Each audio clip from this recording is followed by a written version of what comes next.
How to get a cheap divorce in Long Beach without sacrificing quality. Hi, I'm Tim Blankenship with Divorce661.com.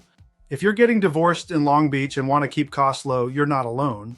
Divorce can get expensive fast, especially if attorneys get involved. But the good news is you can absolutely get a low-cost divorce without giving up quality or peace of mind. Let's talk about how to make that happen.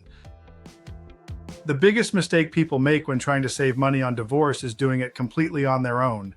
While California does offer free court forms, it's easy to get lost in the process, especially with Los Angeles County's e-filing system and strict formatting requirements.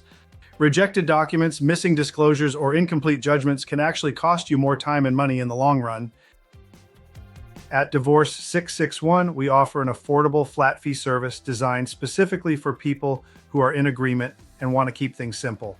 We take care of the entire process, from preparing your forms to filing everything electronically with the court. That means no guessing, no rejections, and no court appearances.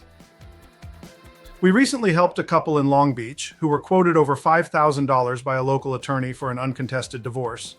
Instead, they worked with us for a fraction of the cost, and their case was completed in just a few weeks, without ever setting foot in court. If you're looking for a cheap divorce in Long Beach without sacrificing professionalism or results, visit Divorce661.com and schedule your free consultation. We'll handle the paperwork, avoid delays, and get your divorce done right the first time at a price that makes sense.